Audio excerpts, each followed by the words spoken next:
Aujourd'hui, nous allons regarder qu'est-ce que c'est l'hydrosphère et aussi le cycle de l'eau. Maintenant, le cycle de l'eau comprend cette molécule qui est l'eau, mais l'eau se retrouve dans plusieurs endroits sur notre planète. Notre planète Terre est la troisième planète à partir du Soleil et ce qui est intéressant, c'est que l'eau est en 3 phases différentes. Alors, voyons voir. Gaz.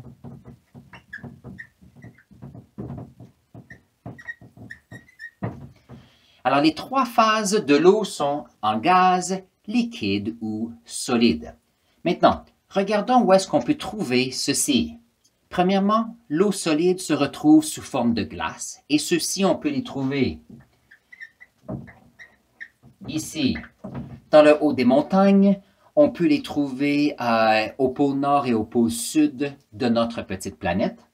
On peut aussi le trouver dans les nuages. Donc, ce matin, il y a des flocons de neige qui ont tombé. Ça veut dire que c'est une version solide de l'eau. Très bien. La version liquide se trouve dans les petites rivières, les fleuves, les lacs, les océans, ainsi que dans les nuages, dans des petites gouttelettes ici. Et bien sûr, le gaz, lorsqu'on parle de l'eau gazeuse, c'est de la vapeur d'eau et la vapeur d'eau se retrouve dans l'atmosphère. Donc, comment est-ce que ces 3 états de la matière en ce qui concerne l'eau se retrouvent dans le cycle de l'eau? Ça, c'est une bonne question. Première chose à considérer, c'est la source, c'est une source de chaleur. Oups. OK. Pour la source de chaleur, on a besoin d'un soleil. Donc, un soleil.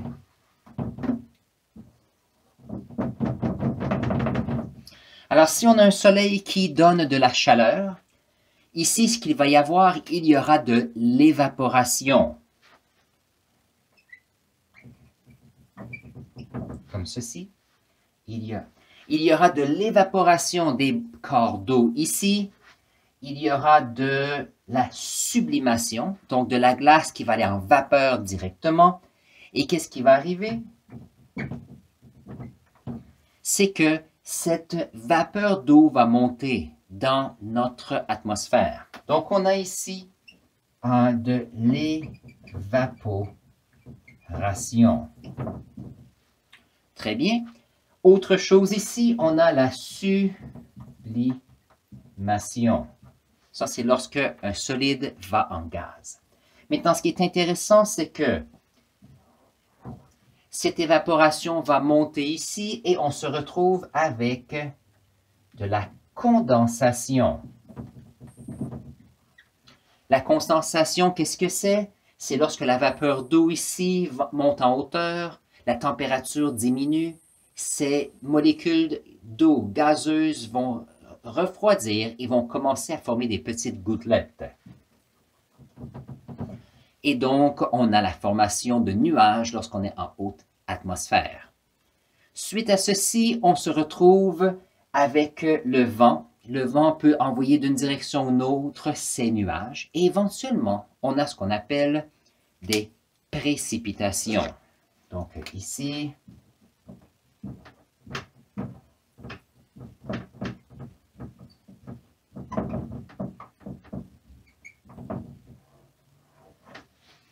la précipitation, c'est lorsqu'on a cette matière qui est l'eau qui va tomber du ciel vers le sol. Il y a plusieurs états ici que ça peut tomber. Ça peut tomber en eau, donc des petites gouttes d'eau.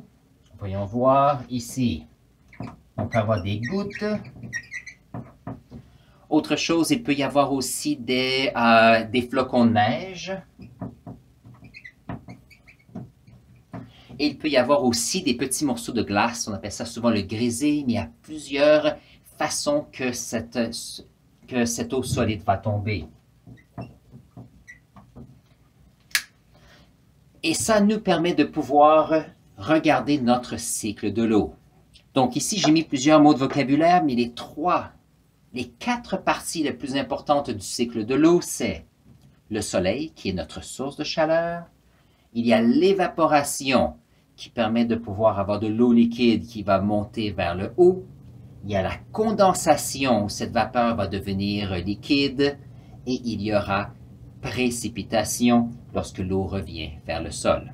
Et bien sûr, si on regarde ceci,